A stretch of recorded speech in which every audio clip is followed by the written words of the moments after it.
Hello student. अपन 8051 का जो अपना आर्किटेक्चर होता है उसकी अपन स्टडी कर रहे थे।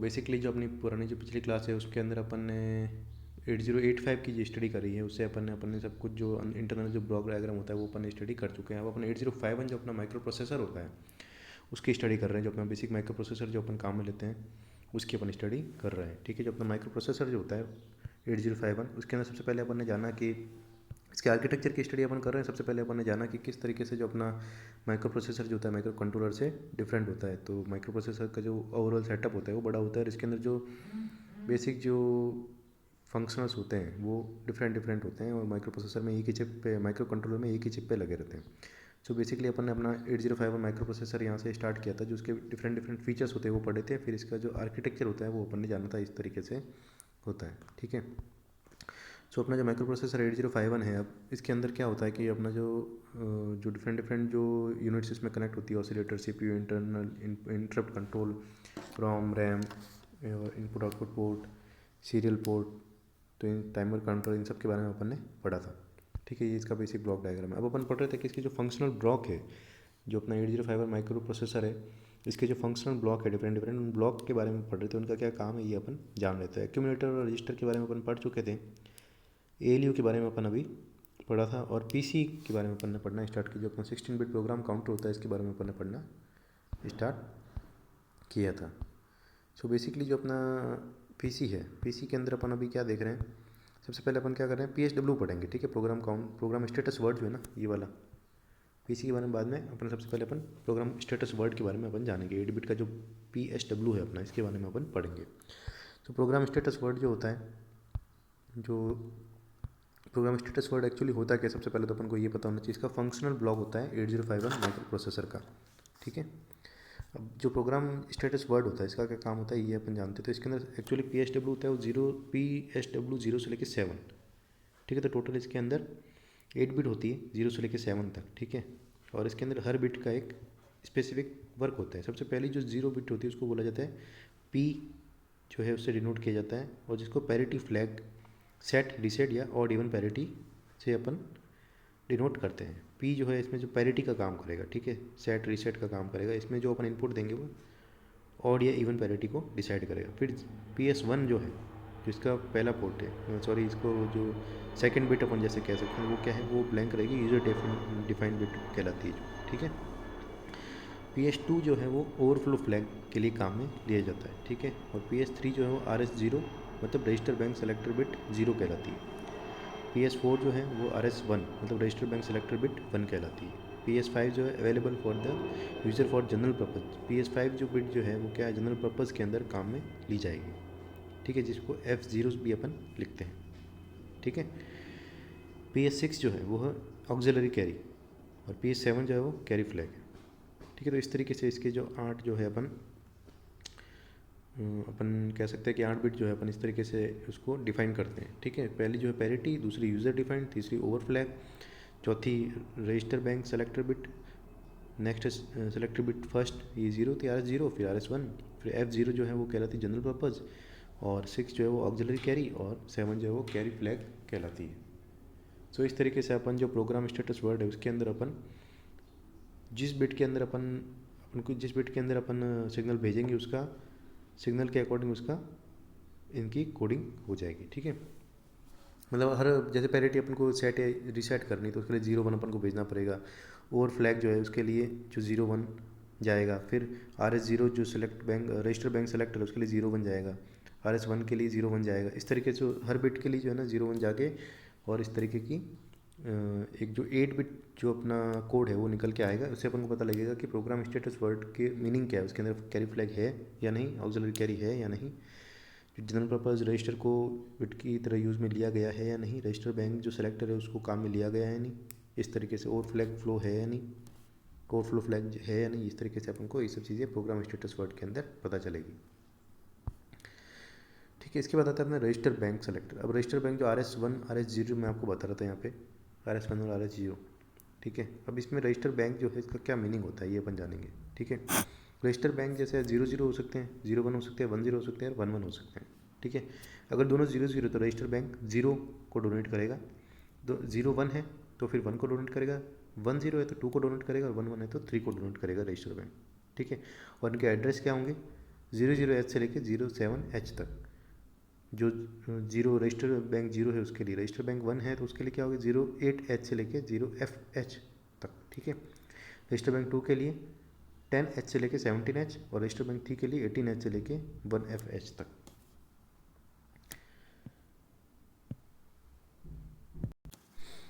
ओके स्टूडेंट्स, फिर अपन पढ़ते हैं प्रोग्राम काउंटर के बारे में। प्रोग्राम काउंटर में क्या होता है, ये एक 16 बिट रजिस्टर होता है। It is use to hold the address of a instruction का जो एड्रेस है उसको होल्ड करने के लिए काम में ले जाता है। When power supply is switch on the PC reset to 000H, ठीक है। मतलब अगर पावर सप्लाई अपने ऑन की गई तो प्रोग्राम काउंटर कहाँ पे रीसेट्स होगा, 000H के ऊपर अपना रीसेट हो जाएगा, ठीक है। The PC is a only register, the PC does not have a internal address. PC का कोई इंटरनल एड्रेस नहीं होता, ये ऑनली एक रजिस्टर होता है। और मेन जो है 16 बिट का रजिस्टर होता है, और क्या करता है, होल्ड करने का काम करता है एड्रेस को। जो इंस्ट्रक्शन का एड्रेस होता है ना, उसको होल्ड करने का काम करता है, ठीक है। डेटा पॉइंटर क्या होता है, it is a special 16 bit register. ये भी क्या होता है, 16 बिट रजिस्टर होता है, स्पेशल पर्पज़ होता है, ठीक है। इसके अंदर क्या होता है, it is use to address separately as lower 8 bit DPL and higher 8 bit DPH। जो लोअर 8 बिट और हायर 8 बिट अपन ने जो पहले पढ़ा है वही सेम इसके अंदर भी काम में आएगा। जो 16 बिट होता है उसमें जो लोअर 8 बिट होते हैं वो DPL कहलाते हैं, मतलब डेटा पॉइंटर लोअर बिट जो है वो कहलाती है, ठीक है। और जो हायर बिट है वो DPH से डिनोट किए जाएंगे, DPH, जिसको डेटा पॉइंटर हायर बिट कहा जाएगा, ठीक है। इसके अंदर क्या, it serve as a base register in case of instruction handling lookup table and external data transfer, ठीक है। तो किस तरीके से सर्व करता है, serve as a base register की तरफ करेगा in case of instruction handling lookup, instruction को हैंडल करने के लिए बेस रजिस्टर की तरह काम करेगा। एंड एक्सटर्नल डेटा ट्रांसफ़र के लिए क्या करेगा, ये बेस रजिस्टर की तरह काम करेगा, ठीक है। नेक्स्ट क्या, DPL एंड DPH, मतलब लोअर बिट और higher bit are each assigned a separate address. दोनों को सेपरेट एड्रेस इसमें असाइन किए जाते हैं, ठीक है। अब जैसे अपन को एक प्रोग्राम मूव कराना है, जैसे कोई डेटा है उसको मूव करवाना है ए रजिस्टर के अंदर, तो मूव क्या करेंगे अपन, मूव A#15H, इस तरीके से। तो जो ये डेटा है किसमें, ए में मूव हो जाएगा, ठीक है।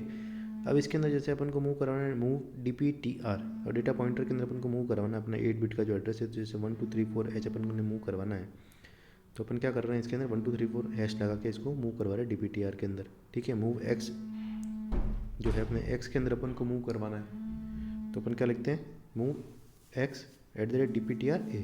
अब हुआ क्या, यहाँ पे अपन ने क्या किया है, जो पूरा अपना प्रोग्राम अपन को क्या बता रहे हैं कि जो अपन ने सबसे पहले क्या किया, DPTR के अंदर मूव करवाया, ए के अंदर मूव करवाया, ठीक है। अब जो है टोटल इसका जो ओवरऑल जो अपन ने जो इंस्ट्रक्शन प्राप्त किया उसको अपन ने एच के अंदर मूव करवा दिया, ठीक है। मतलब DPTR से जब अपन एड्रेस को मूव करवाएंगे ना, DPTR से जब डेटा को मूव करवाएंगे तो @ का अपन इस्तेमाल करेंगे।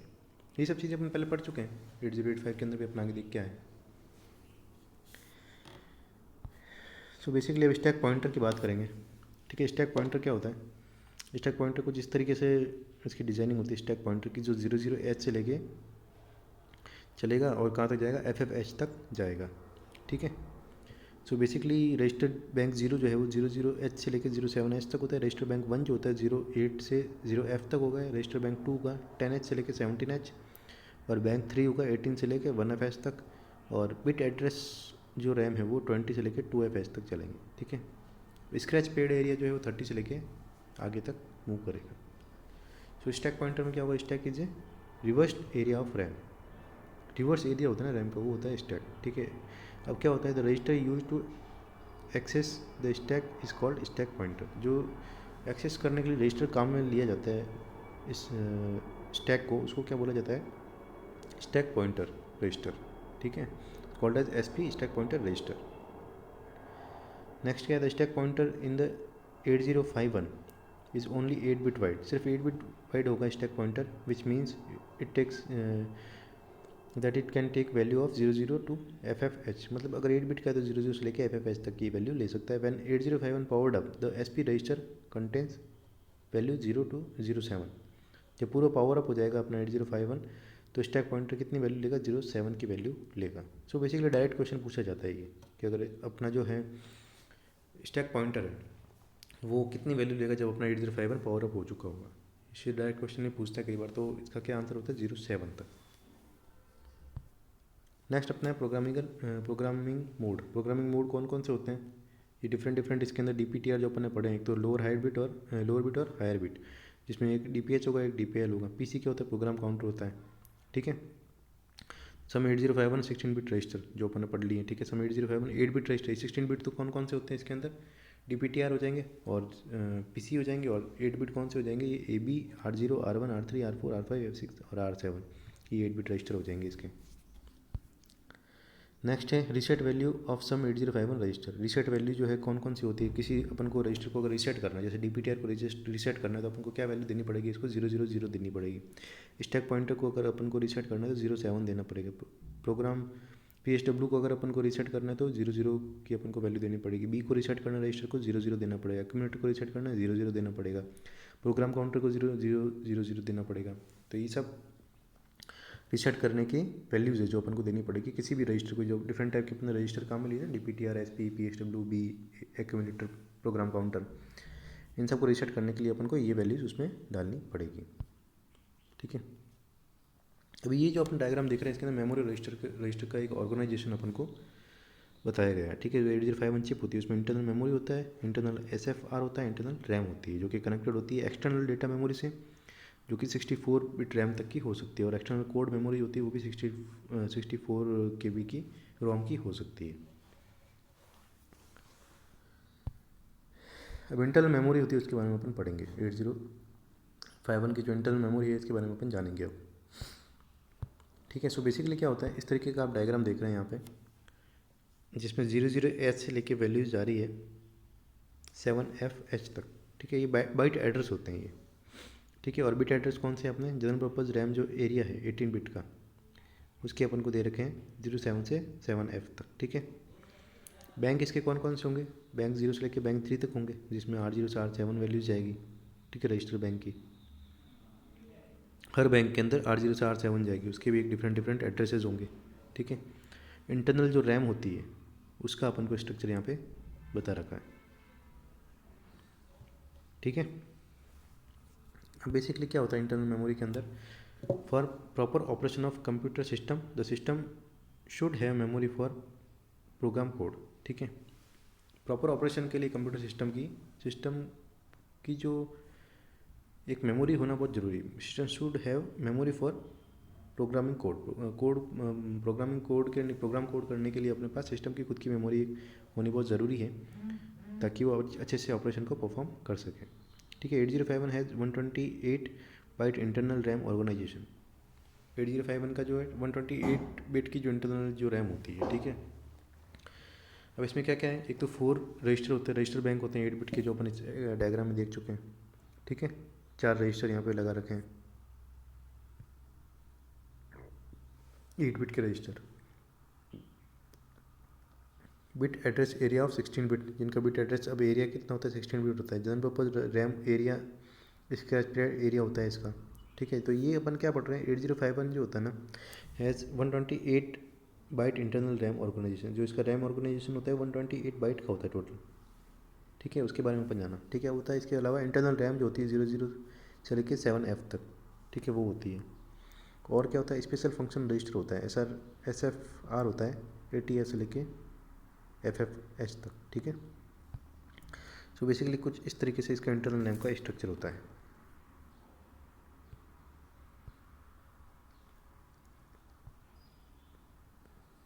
जो ये SFR जो स्पेशल फंक्शन रजिस्टर है अपना, ठीक है, जो कहाँ से कहाँ तक होता है 80 से लेके FFH तक होता है, ठीक है। 80H से लेके FFH तक ये जो होता है अपना SFR होता है, ठीक है। इंटरनल रैम जो है वो 00 से लेके 7F तक होती है। तो अपना 00 से लेके 7F तक क्या चलेगी इसके अंदर, यहाँ पे आप देख रहे हैं ये क्या चलेगी, अपनी जो इंटरनल रैम है वो चलेगी, ठीक है। ये 07 है, सॉरी यहाँ पे है ये 07HF यहाँ तक चलेगी, 00H से लेकर 7FH तक यहाँ तक चलेगी अपनी पूरी इंटरनल रैम, ठीक है। ये तो सिर्फ बैंक का है, सॉरी यहाँ रजिस्टर बैंक का दे रखा है। रजिस्टर बैंक 0 जो है, इसी तरह रजिस्टर बैंक 1 होगा, इसी तरह 2 होगा, इसी तरह 3 होगा, ठीक है। अब इसके अलावा इसके अंदर क्या होता है, 4 रजिस्टर बैंक जो होते हैं 00H से लेके 1FH तक 8 बाइट ईच, ठीक है। 4 कैसे होते हैं इसमें? रजिस्टर बैंक होते हैं। ये जो अपन देख रहे हैं ना, बैंक 0, बैंक 1, बैंक 2, बैंक 3, तो टोटल कितने? 4 इसके अंदर रजिस्टर बैंक है। Each bank is made up of 8 register name R0 to R7। हर जो बैंक है उसमें 8 रजिस्टर से मिलकर बना है, R0 से लेकर R7 तक, ठीक है। For selecting a register bank 2 bits RS0 and RS1 are provided in page table. अपन को कौन सी अपन को रजिस्टर बैंक को सेलेक्ट करना है? 0 को करना है, 1 को करना है, 2 को करना है, 3 को करना है, ये जो अपन आगे पढ़ के आए थे ना यहाँ पे, कि कौन सा अपन को रजिस्टर बैंक सेलेक्ट करना है, 1 0 1 2 3, जो अपन RS1 RS0 के अंदर कोड जो अपन देंगे उससे अपना रजिस्टर बैंक सेलेक्ट होगा इंटरनल मेमोरी के अंदर, ठीक है।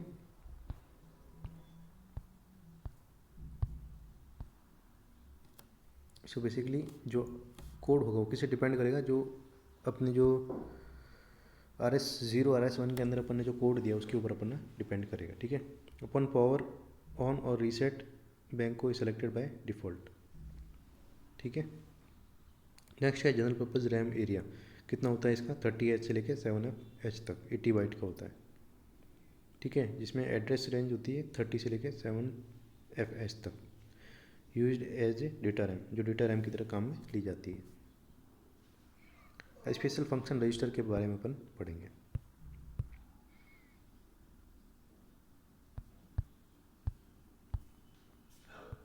स्पेशल फंक्शन रजिस्टर क्या होता है? जिसको अपन SFR भी कहते हैं। तो स्टूडेंट अपन अब स्पेशल फंक्शन रजिस्टर के बारे में पढ़ेंगे। जो अपना SFR जो होता है उसके अंदर क्या होता है? स्पेशल फंक्शन जो रजिस्टर होता है, इसके नाम से अपन को लग रहा है स्पेशल पर्पज़ के लिए काम में लिया जाएगा।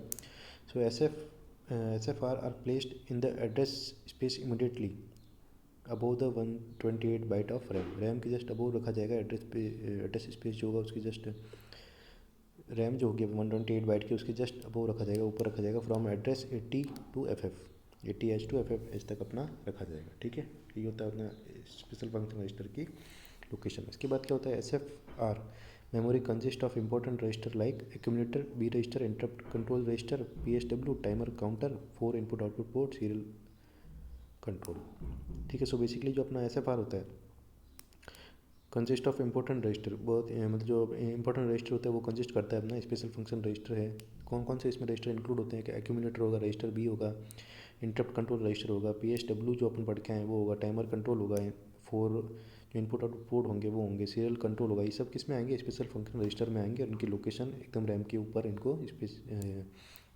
रखा जाता है, ठीक है।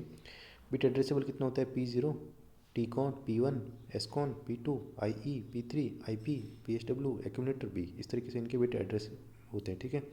और बाइट एड्रेस कितने होते हैं इसका? SP, DPL, DPH, PCON, TMOD, TL0, T1, TL1, TH0, TH1 और SPUF, ठीक है। इस तरीके से इसकी जो है बाइट एड्रेस होते हैं। अब जो अपना इंटरनल ROM होता है इसके बारे में अपन पढ़ेंगे। इंटरनल ROM जो होता है वो कितना होता है? 8051 has separate memory for the program and data having same address range, ठीक है।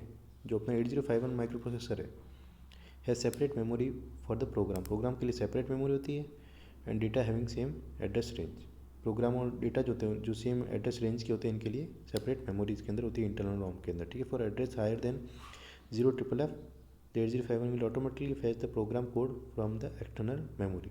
सो बेसिकली क्या होगा? जिनके एड्रेस अगर ज़्यादा हो जाएंगे 0FFF से 8051 के अंदर, उनके लिए क्या होगा? Will automatically fetch the program code from external memory.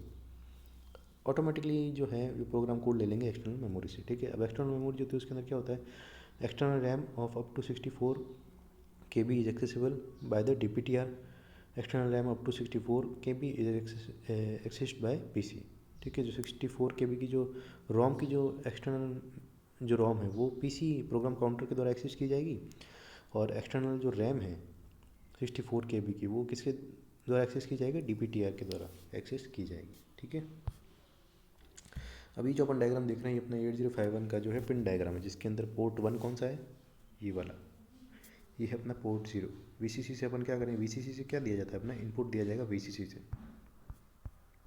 ठीक है। यहाँ P0 से P7 ये अपने जो है पोर्ट चलेंगे, ठीक है। इसके बाद अपना जो ये नीचे वाला है पोर्ट 2, यहाँ पे अपना है पोर्ट 3, ठीक है। इंटरप्ट सिग्नल वगैरह सब रीड राइट के सिग्नल यहाँ पे दिए जाएंगे, ठीक है।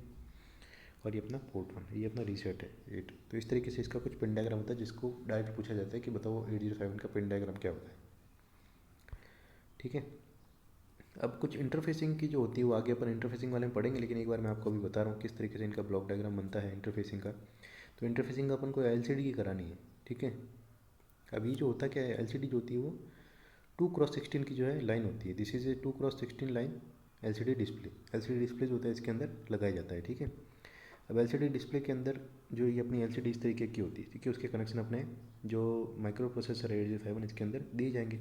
तो वी एस एस यहाँ पे होगा, उसके बहुत सारे पिंस होते हैं, उनका मतलब क्या होता है। ठीक है, वी एस एस जो होता है ग्राउंड के लिए अपन काम मिलेंगे, वी टी डी वी जो सी सी होता है यहाँ से अपन इनपुट कनेक्ट करेंगे, वी सी ई सी जो होता है वो कॉन्ट्रास्ट के लिए काम लिया जाता है। ठीक है, वी एस जो होता है रजिस्टर सेलेक्ट करने के काम में लिया जाता है, आर डब्ल्यू जो है रीड राइट के काम में लिया जाएगा, ई अनेबल के लिए, और डेटा बस जो है इसमें कितनी होती है 0 से लेकर 7 तक।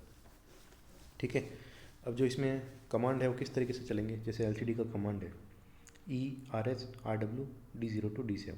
ठीक है, ई अपन ने देखा एनेबल के लिए, RS अपन ने देखा किसके लिए है, रजिस्टर सेलेक्ट करने के लिए, RW रीड राइट के लिए, और जो ये अपना डेटा है D0 से D7 अपन इतने की बात करें। ये तो अपन को पता ही, यहाँ पे अपन को ग्राउंड कनेक्ट करना है, कॉन्ट्रास्ट के लिए अपन को सप्लाई देनी है उसके लिए, लेकिन इनका जो है काम किस तरीके से इनको कैसे सेलेक्ट करेंगे वो जानेंगे।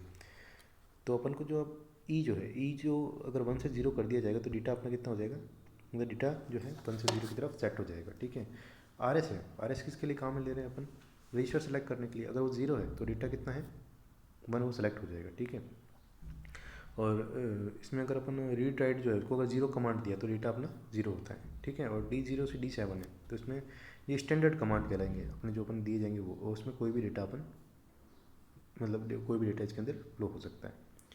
तो इस तरीके से एलसीडी इंटरफेसिंग का कुछ डायग्राम होता है। वैसे इंटरफेसिंग के अंदर अपन आराम से इसको और अच्छे से पढ़ेंगे, अभी मैं आपको एक आइडिया दे रहा हूँ क्योंकि अपन 8051 के बारे में जान लिया है, 8051 का जो इंटरनल स्ट्रक्चर होता है उसके बारे में अपन ने जान लिया है।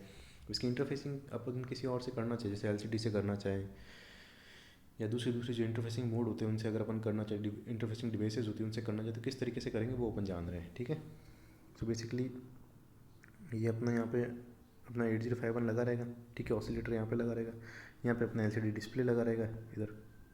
ठीक है, अभी ये जो है डिस्प्ले अपना, इसमें जो पोर्ट है इसके अपने कनेक्ट रहेंगे।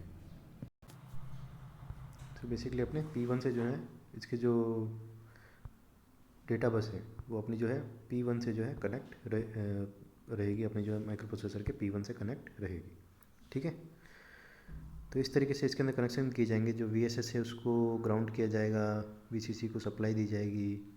ठीक है, फिर रीड और राइट और जो अपना एनेबल है उसको अपन का पोर्ट 3 से कनेक्ट कर रहे हैं। यहाँ पे देखिए पोर्ट जो है 3 से कनेक्ट कर रहे हैं। ठीक है, इस तरीके से 15 जो पिन है 13 14 15 पिन के ऊपर कनेक्ट किया गया है। ठीक है, इसके बाद क्या है, जो अपने जो बसेज है डिफरेंट जो डेटा बस है उसको पोर्ट 1 से अपन ने कनेक्ट कर लिया है। ठीक है, बाकी ग्राउंड को अपन ने कनेक्ट कर लिया, डिफरेंट पिंस जो है उसके कनेक्शन अपन ने बताएं। एलसीडी को अगर कनेक्ट करना हो तो अपन इस तरीके से करेंगे। ठीक है, जो अपना 8051 उसका VCC अपन ने 5 वोल्ट से कनेक्ट कर दिया है, जो EA है उसको भी 5 वोल्ट से कनेक्ट कर दिया है। रीसेट को अपन ने यहाँ पे लगा रखा है, इसमें कैपेसिटर अपन ने लगा रखा है 5 वोल्ट से, उसको भी कनेक्ट कर लिया है। यहाँ पे अपना ऑसिलेटर लगा हुआ है। तो इस तरीके से इसके इंटरफेसिंग के डायग्राम होते हैं एलसीडी की। नेक्स्ट जो अगर SSD जो है अपन को इंटरफेस करना है, ठीक है, जिसके अंदर अपन को नंबर प्रिंट करवाना है, तो उसकी अपन कैसे करते हैं इंटरफेसिंग, उसका डायग्राम अपन को यहाँ पे दे रखा है। ठीक है, तो बेसिकली इस तरीके के आप डायग्राम में देख रहे हैं, इस तरीके की SSD होती है।